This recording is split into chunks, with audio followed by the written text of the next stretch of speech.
Today on the Dolby Creator Talks podcast, we are continuing our coverage of the 2024 Academy Awards with the sound team behind one of the biggest films of the year, Christopher Nolan's Oppenheimer, which is nominated for 13 Oscars, including today's category, Best Sound.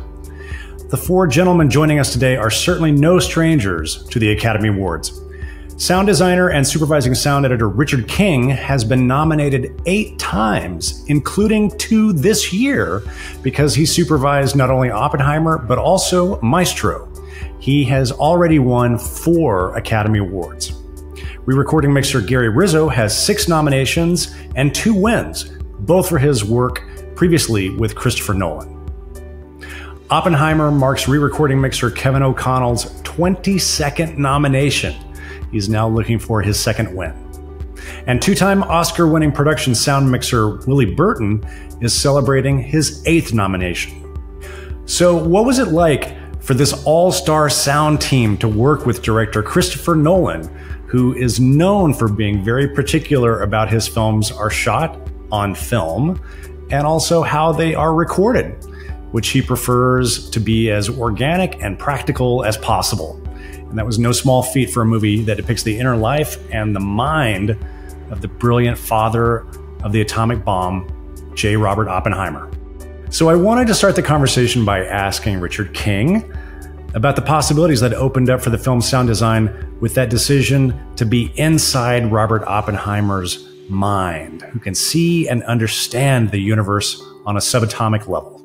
I think he developed a feeling. He wanted to develop a feeling towards it, to understand it in a visceral way, right? And so the object was to make these events, these visions, convey the incredible latent power in the strong force, in the energy that holds atoms together, and what would happen if that force could be tapped into and released and used.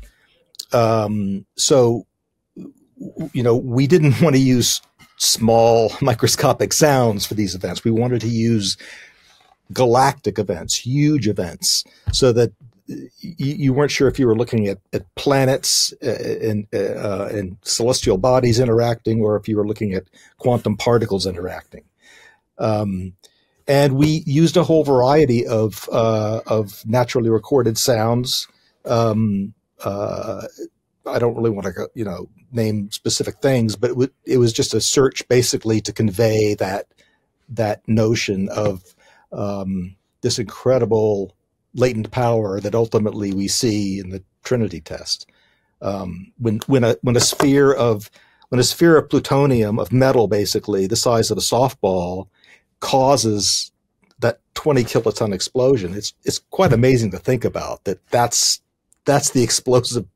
That's the stuff that blew up. And so he's beginning to grapple with these notions of that energy. And, there's also that cool, kind of interacting wave, those interacting wave shots that they did, conveying kind of the duality of particles, or of light being a wave and a particle, of even quantum particles being waves and particles. And they did all those practically. Those were all, like the shot of Oppenheimer laying in bed with those bands whipping in front of him, were all done practically on the set. So we wanted to adhere pretty closely to natural sounds in conveying all that.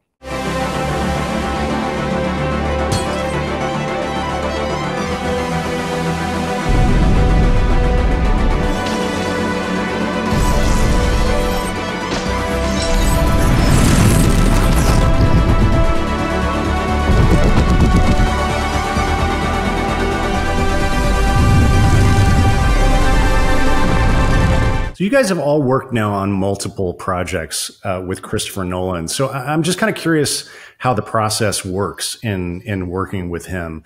Richard, do you read the script before he goes off and shoots, or at what point do you get involved? Are you feeding stuff to the editing room while they're editing? Kind of how does the sound design process begin?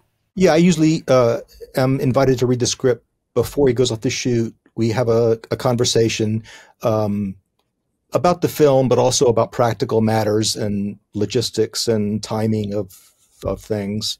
And then he goes off to shoot, which gives me a great opportunity to research and to begin reading about the subject at hand. And especially in the case of Oppenheimer and also of Dunkirk, there's a lot of information available about these real world events. And so I totally went down the rabbit hole of reading everything I could find on Oppenheimer and the Manhattan Project. I even read Chris Wallace's book, which is called something like Countdown 1945. But they all contained slightly different versions of the events and different little nuggets of information that I was able to use later on. And through the participants, the scientists, and the military people involved, their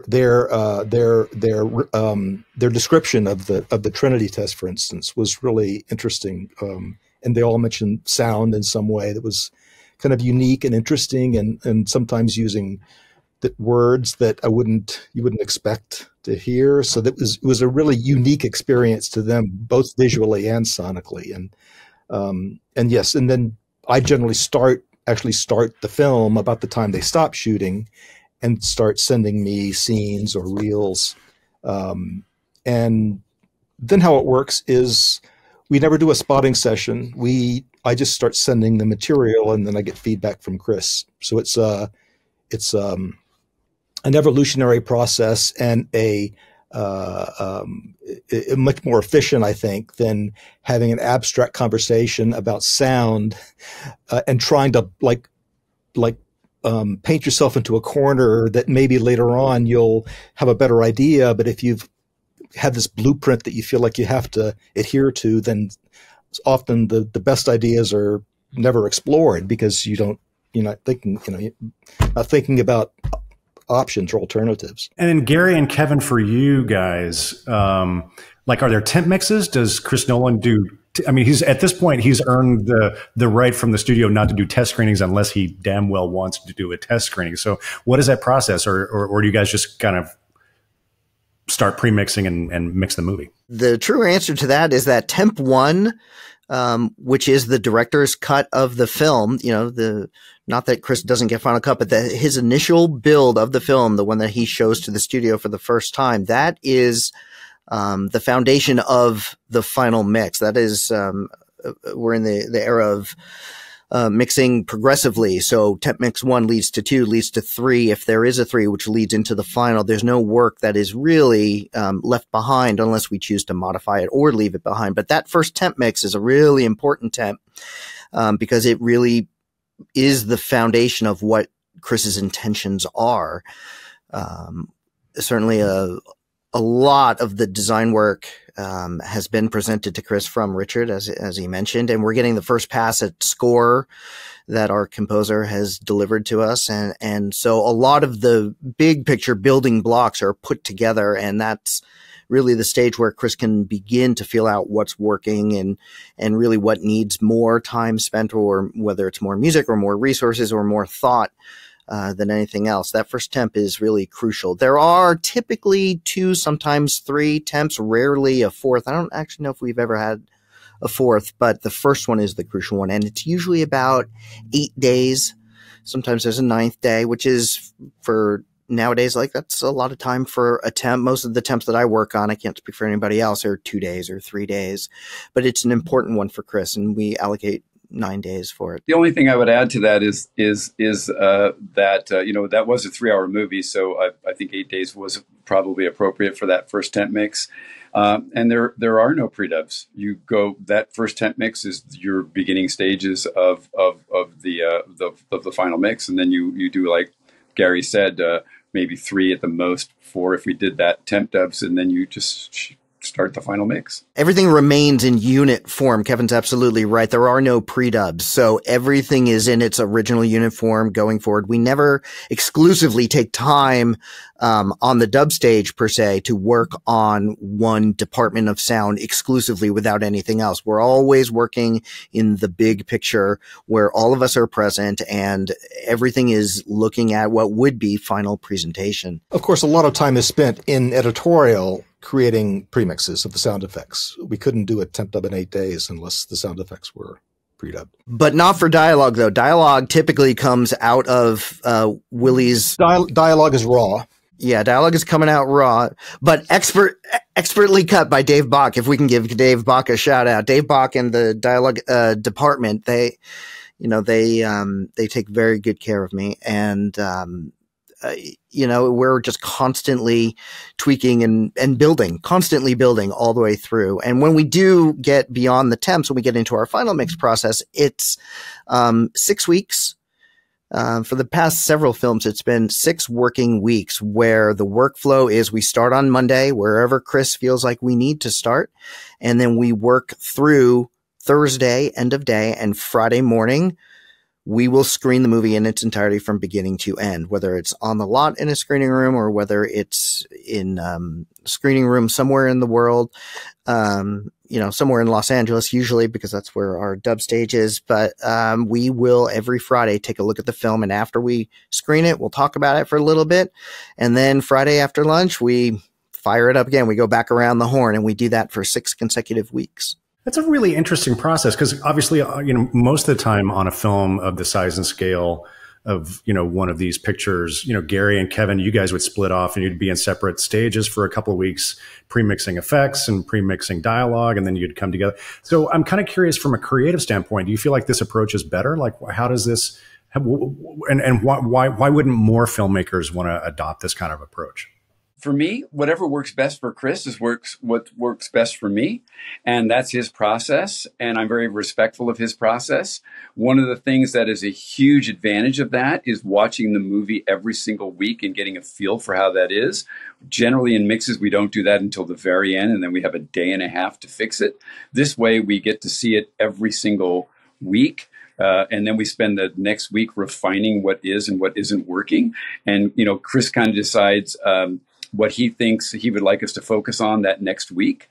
And that's what we spend our time focusing on. And I think I actually think it's a very good process when you're working with Chris and his method. I like it. I think it's a good way to work. Yeah, I'll absolutely back that up. I think that as the film is evolving, it's evolving in different ways. All the departments are evolving in different ways. And the best way to see it cumulatively coming together is to watch it every Friday.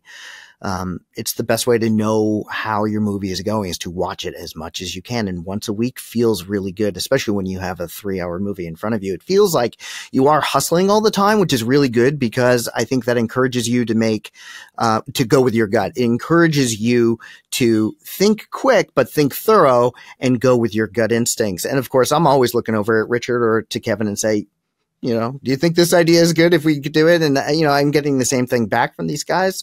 I think that, we're moving, but it's a really, really good way, especially for Chris and how Chris thinks, to do it at this pace, at that rate, and with that many opportunities to see the film.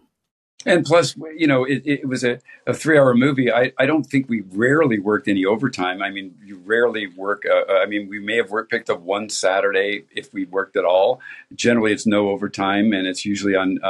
And I think you get your best work done when you're not working 16 hours a day, which unfortunately a lot of these schedules end up doing that. So for me, it's a very productive way to work, and I really embrace it. Willie, I want to bring you into the conversation because these guys talked about the process of getting ready to go work on a Christopher Nolan movie, and I'm kind of want to see what's your experience like. So you must read the script before the production happens, but you're reading the script and trying to figure out how are you going to capture all of this? And of course, Mr. Nolan is notorious about not wanting any ADR in his films, and he wants all of those production production tracks to be as usable as possible. So it puts a lot of pressure on you. How do you prepare for a Christopher Nolan shooting, especially one like Oppenheimer? This is my second movie with Chris, and I went in for the interview for Tenet, which was my first film, and so we talked about the project, but the thing about it, in an interview, he never told me how he really works. So I thought, okay, just like every other director, you just go in and you put the radio mics on people, the body mics, and you're good to go. I mean, So, but one thing that before I left the interview, and he said, well, how do you work? I said, well, I just try to get great sound, but I do, I use a little bit of the old school and the new school. So I thought, okay, I left the interview thinking, I don't think I have this job, because I don't think the interview went well as far as I was concerned. A week later, I get a call and said, Chris wants you to work on the movie. Oh my God. Okay. But anyway, to move forward, I had to learn fast how Chris works. And the thing about it, he never told me. My boom man, we didn't really know. And so we got on the set, and here, we got the wireless boom and everything. And Chris looked around and said, where's the cable? Cable? What do you mean cable? I mean, so with Chris, you have to do hardwires. He hates radio mics. He hates the sound. So for a movie like Oppenheimer, I mean, I had an opportunity during the holiday season. I was out of town in Atlanta, Georgia, working on another film. And so when I came home for Christmas, I had an opportunity to go in to read the script. And before I read the script, even Thomas Hayslip, the producer, says to me that, Willie, this is your movie. I said, what do you mean my movie? It's a serious dialogue movie. Oh, really? Okay. So I get the script, and this is big, thick script, approximately 187 pages. I'm thinking, oh my God, this is 2 movies. But so I read, and I said, oh, there's a lot of stuff going on here. So, but the most important thing working with Chris, you learn that you have to be prepared. You have to over-prepare yourself. And fortunately enough, in prep, I mean, Chris gives you enough time, to prep. Unfortunately, because I was out of town, I wasn't able to scout locations and all of that. And that's part of what he wants his sound mixer to be a part of. He wants you to be there. He wants you to deal with any potential problems that might come up in the future. So, but I wasn't there, but being, a veteran like I am, I know what to expect, So, I make sure I have all the equipment I need, and I'm calling up Location Sounds. And can you make me like 4 extra long cables? I mean, to run my mics and everything. And now, of course, I mean, then once we start off, I mean, then Chris, gives us an opportunity. One thing about him is that he really wants great sound. He wants the best sound that you can get, but he wants it on a boom. He doesn't want it on a wire. So, any times that, we're using the IMAX camera, for example, and the IMAX camera is very noisy, but usually he will do the wide shots with the iMac, and then, the IMAX camera. And then if it's, a lot of dialogue, he'll use a 70 millimeter for dialogue. But there's times that we have, short scenes like 3, 4, 5 lines. But what we have to do is that he will say cut print, and he will react, the actors will react that scene just like they did it on camera. And we doing it wild. Really? The same pacing. Oh yeah, that's how we do it. I mean, he says, okay, as soon as he said cut, he says, I want to be ready to go. I mean, it could be like a long dollar shot. We have to track the actors. They will walk that dollar shot, they will walk that distance. You know what I mean? And doing sound on the boom, on the hardwire. And that's how he gets his few lines in. But he won't do 2 or 3 pages like that. Basically just, like where there's maybe 4, 5, 6 lines. I mean, where like the post-production, these guys here can lay it in and can figure out how to do it, which I have to say that, I give my hats to this production, post-production team. They're incredible. I mean, when I saw this movie for the first time. The sound was just incredible. Things that I would not even believe that was going to be in the movie was there. So that, but that's, it just, and you, like I said, with Chris, you just have to be overly prepared. You have to think of everything. You have to think, oh, if I need this, I better get it, whatever you need. And like in the hearing, when we had all those hearings and everything, we try to make sure we get with props and say, if we have, period microphones, can we get these microphones to work? Even though I use the modern day microphones, but we try to give a comparison between the period microphones and today's microphones, where at least it gives post production, different choices to work with. I'm just blown away by that. That's really fascinating. Like, I love this idea of like, other directors will, pause at the end of a take and get room tone, but you guys actually go again just without the camera and get a dialogue pass. Without the camera, and we get it, and also Chris allows us to do, we do like sound effects, background. If I see something that we need, we'll get it, and we try to get everything we can for post, because knowing that he wants to use all his original, track on production. Now, whether he totally used it all, I think he used most of it anyway. And post-production team they know what's used and what's not used. But when I see the movie and everything, I don't know the difference. It sounds like it's all used, that he used it all for them. That's amazing. But he's amazing to work with. And, and you just got to be on your job, and you just got to be there doing what you need to do. And the most important things compared to some of the other directors, like they won't have time. They said, we don't have time for sound. We need to move on, and we don't have time to do this again. Chris will do it again. He will take the time because he wants it right. And that's one thing, hats off to him. Makes my job, easier. Amazing. And then Richard, that material all comes into your editorial team, and are those wild dialogue takes? Are they pretty close? Are they able to snug in? Yeah, they take some work, but they are able to be used. We use them. And Chris does like the production track, and we use every bit of movement and tone, location, sound that we can. In fact, the challenge with the sound design is to make it sound like production sound.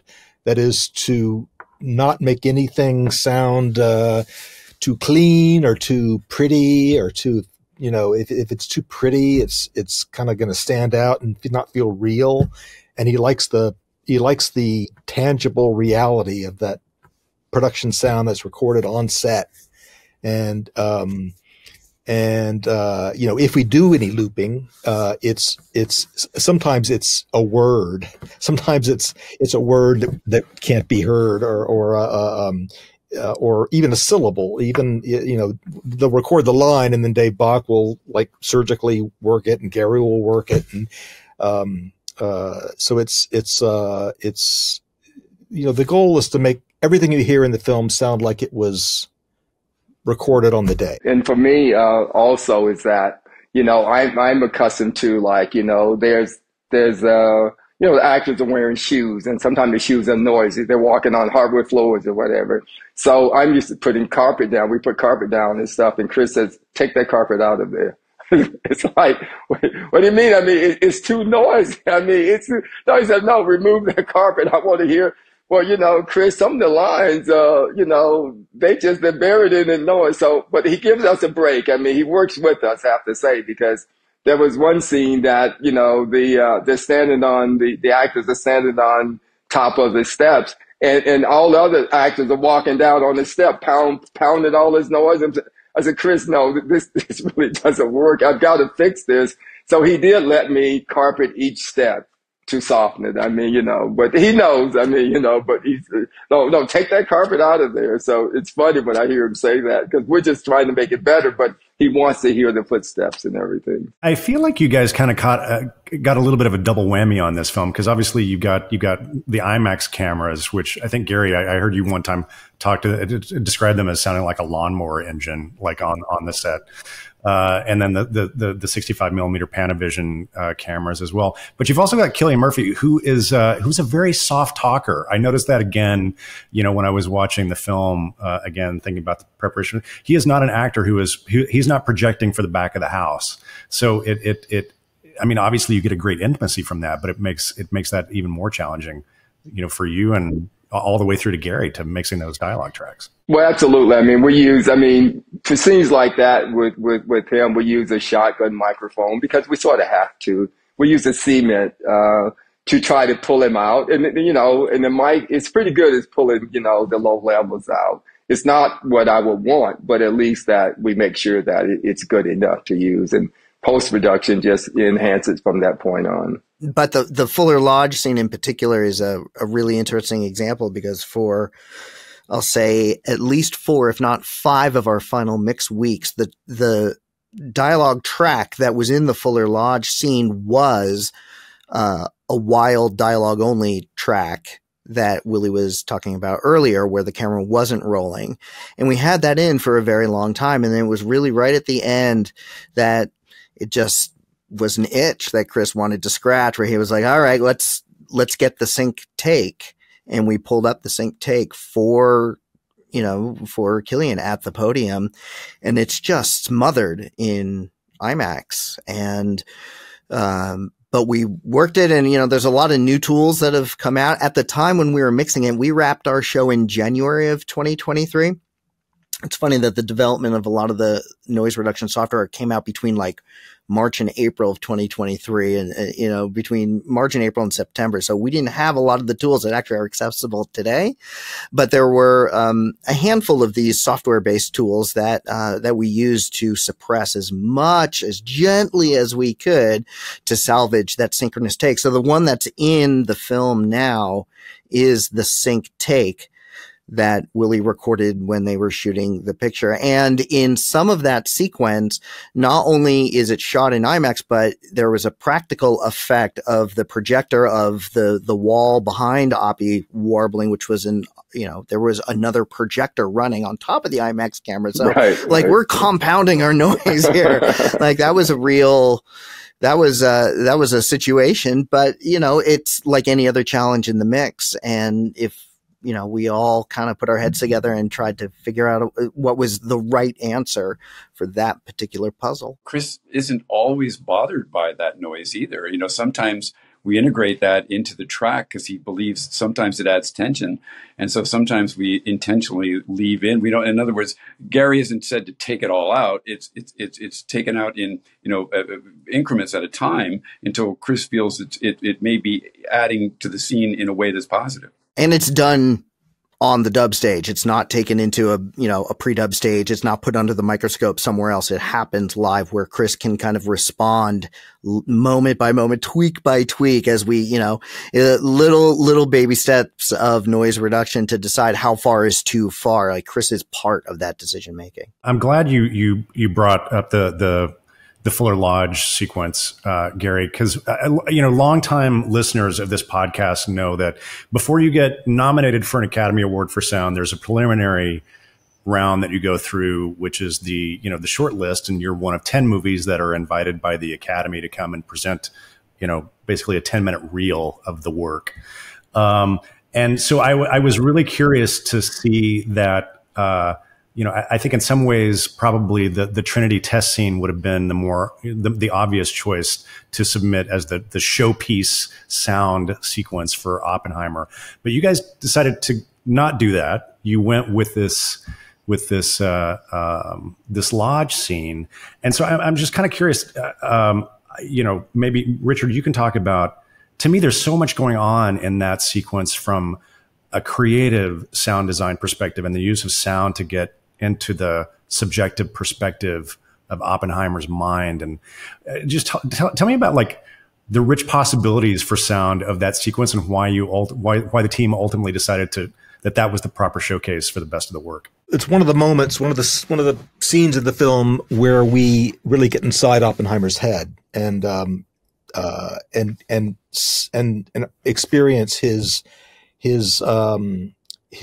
confusion and anxiety and his his feelings about this work that they've done, that they've concluded, and now this horrible events happen that he feels very much responsible for.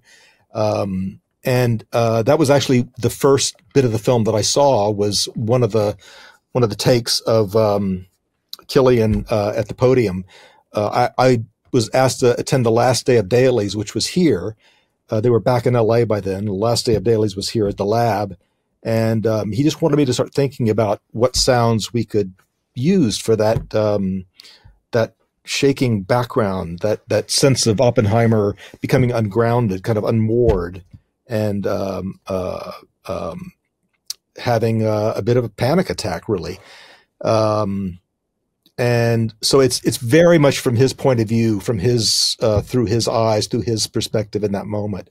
And it was Gary's idea to use that sequence, and I think a wise one in hindsight, because there's a lot going on sonically and a lot of interesting ideas, and it was a scene that evolved, I think, over the course of the picture edit and through the sound edit and through the mix. It was a scene that we worked on right up until the end, pretty much. We provided a lot of elements. I provided a lot of raw material to Chris and Jen Lame, the editor, and they really made the big decisions about, for instance, pulling out all the voices in a particular spot. And then we created these kind of nuclear winter sounds towards the end of the sequence. And Willie got all the stomping, which is a motif that's used throughout the film. Whenever Oppenheimer's feeling a little bit unglued, those, I think it was like 7 or 8, 10 mics that Willie had planted around the lodge there was actually shot in Fuller Lodge, the actual Fuller Lodge at Los Alamos.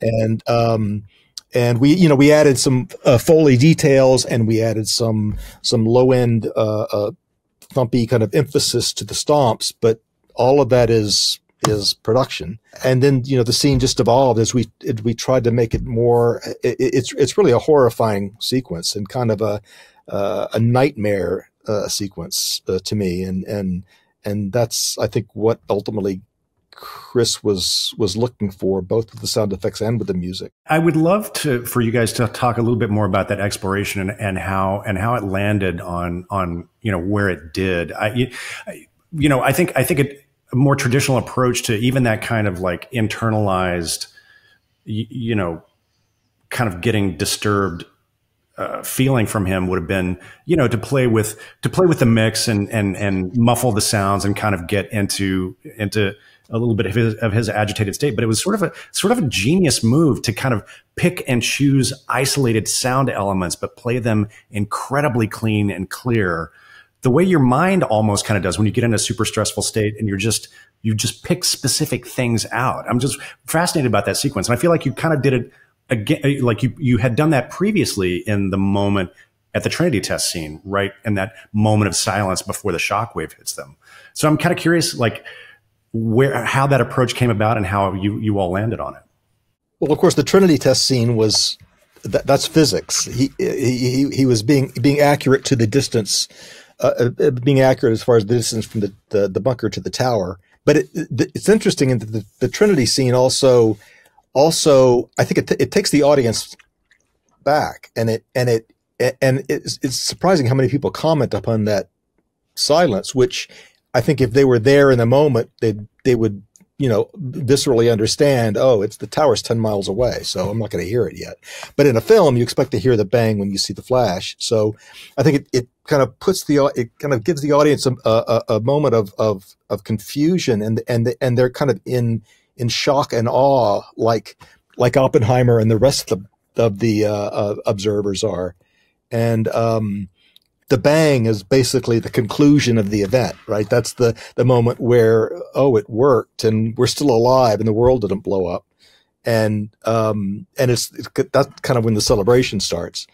The Fuller Lodge scene, those decisions were made really early as far as where the silence begins, what we hear, the fact that we don't hear voices, but we hear movement.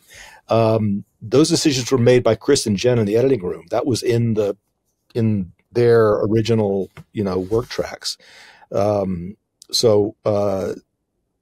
we elaborated upon that quite a bit ultimately, but that basic design was an early idea of his, and I think for the very reason you said, it's not expected. It's not, you don't really don't want to at that moment, you don't want to do anything trite or expected. It's such a profound moment in the film. You want to really try to put in the audience's head what Oppenheimer must have been going through, and just seeing the revelry and the nausea sort of in the same room, it is quite it's quite nightmarish. And I think a lot of that is due to the fact that you're kind of unnerved by the weird things you're hearing. You're not hearing things you should be hearing, but you're hearing this other stuff. Why am I hearing that and not that? So it's kind of off, unsettling in that sense. And the use of dynamic range, I believe, adds to that in both scenes, not only in Trinity, but also in Fuller Lodge, when things do get hauntingly quiet and you're only hearing Oppie breathing. You can feel the anxiety that he's got. You can feel the guilt that he's carrying. You can feel all that. And then to be hit with the bang of reality in Fuller Lodge when, he does realize everybody is cheering him on and screaming in epic proportions, and the stomping of the feet, which, has been a motif through the movie. You understand he's been carrying this guilt throughout the film, throughout the edit, the nonlinear editing that we use and the storytelling that we use. He's been carrying it the whole time. And that's the scene when you realize the magnitude of it and how heavy it actually is. The dynamic range is a tool. It's a tool that we use in Trinity. And when we do go from very, very quiet to very, very loud for that moment, you get people's attention. It's effective. Kevin, I want to ask you about the score. We had Ludwig Göransson on our podcast a couple months ago talking about the score for Oppenheimer, and I feel like there are moments when Ludwig's score really steps forward and really drives the picture. I'm thinking about the scene early on in the film with Robert Oppenheimer, where he's studying in Germany, and it's really almost everything else drops out of the track, and it's really Ludwig's score that's kind of pushing things forward. I'm just kind of curious, what was the process of integrating Ludwig's score into the mix? Richard, did you have sketches when you were editing? Like, tell me about the process of working with Ludwig's music and making that mix as powerful as it is. Ludwig did a brilliant job of combining an amazing orchestral score driven by, long strings, short strings, pizzicato strings, along and blending it with an electronic, a synth type elements to that. And sometimes the orchestral elements would start and then the synthetic electronic elements would take over. And that's one of the few areas in the film where I actually panned score through the surrounds. And at first I wasn't sure Chris was going to dig it. And then I think he actually kind of liked it. And then after a few reels, he said, "Are you going to do that thing?" And I said, "Sure, let's do it." We'd pan it through the surrounds.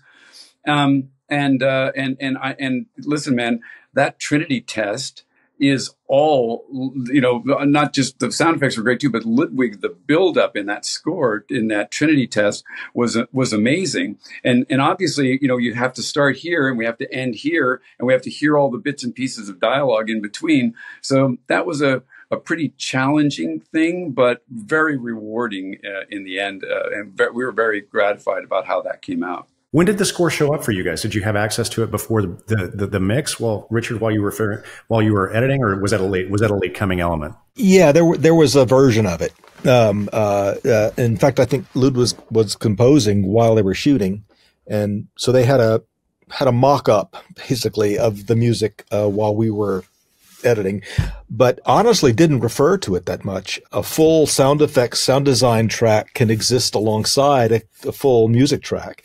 And, the way my interpretation of the mix went was that the beginning was very music heavy, and then it sort of came to a middle ground, and by the end, in that Chris likes to hear the sound of the world that the characters are inhabiting, as well as the music. And so we cut the soundtrack, sound effects, sound design, as if there wasn't going to be any music in the film. And that gives us all the options when we mix. And one of the things, Glenn, about that was, that's the scene that I was talking about a little earlier when they say, can you hear the music? Can you feel the music? That's one of the things about Chris's movies is sound is so important to Chris that he just doesn't want you to go to the movies and hear his movie. He wants you to feel his movie. And I think that if we can help him achieve that, then we feel like we've done our job. Kevin, I'm glad you brought that up because it kind of leads me into I guess my last question for you guys. You know, you've all worked now with Christopher Nolan for multiple pictures. He seems to be using sound in a very unique and distinctive way, differently than most other filmmakers do.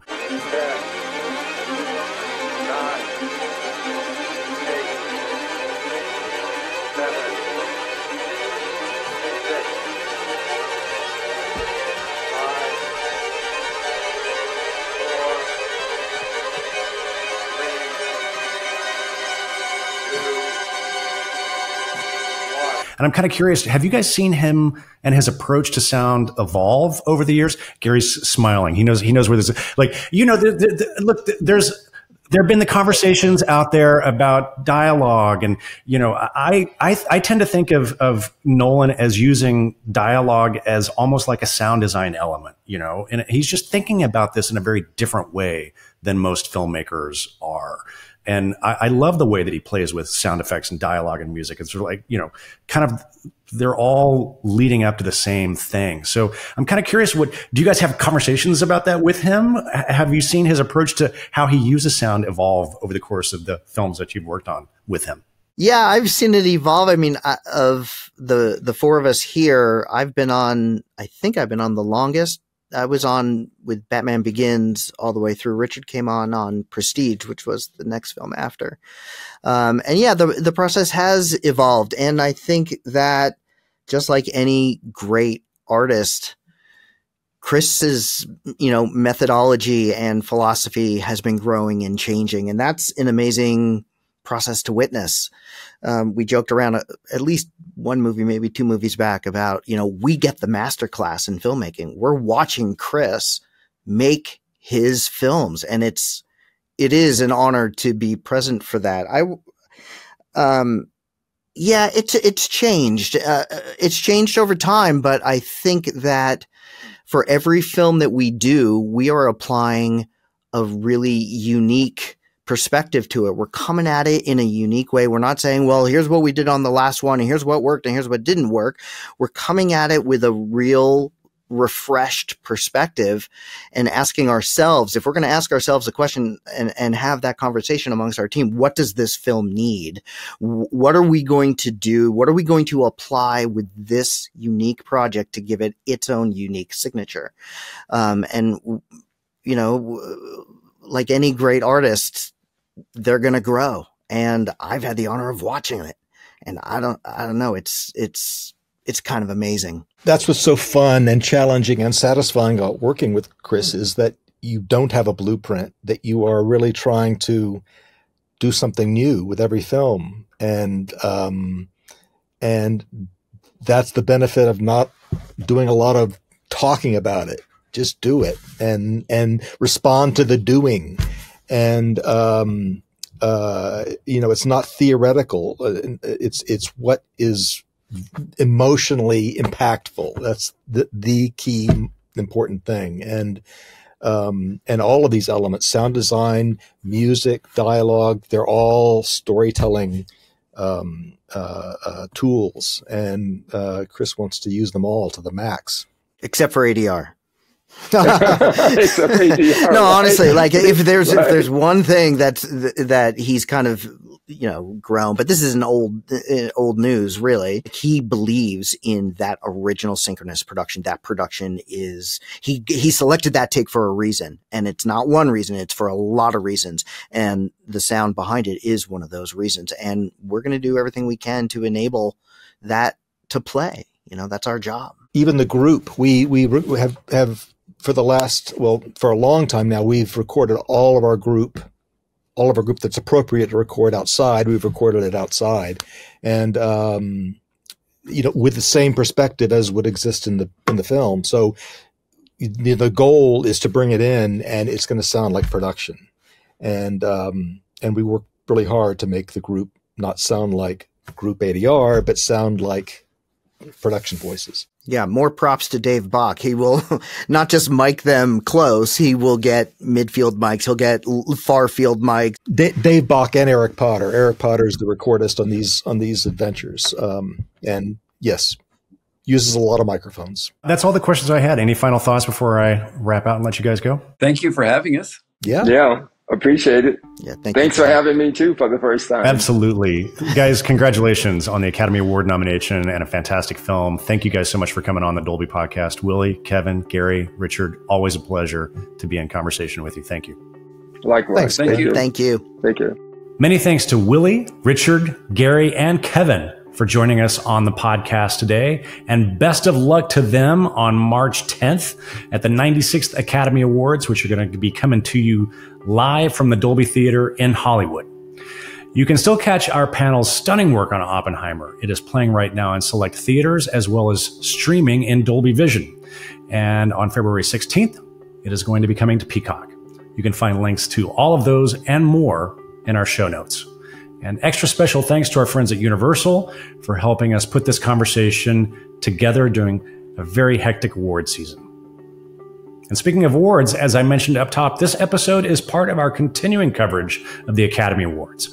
If you'd like to hear more conversations with fellow Oscar nominees in this category and more, be sure you are subscribed to us, the Dolby Creator Talks podcast.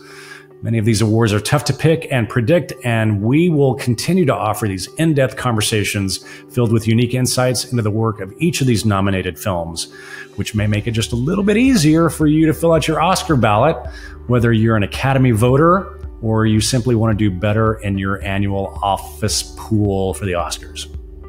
And if you'd like even more conversations with artists and filmmakers about how they use technology to tell their stories, please be sure you are subscribed to us, the Dolby Creator Talks podcast.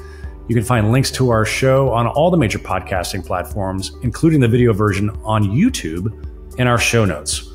Or you can simply search for Dolby wherever you get your podcasts. If you're curious to know more about the Dolby Institute, head on over to dolbyinstitute.com. There you will find information about all of our programs. You can access the entire library of episodes of this podcast, and you can sign up for our mailing list. Until next time, thanks again for joining us. This is the Dolby Creator Talks podcast. I'm your host, Glenn Kaiser. Our producer and editor is Michael Coleman. Our executive producers are Amanda Schneider and Jack Ferry, with additional editing by Matt Nixon. And our production coordinator is Karen Marroquin. Thank you for joining us.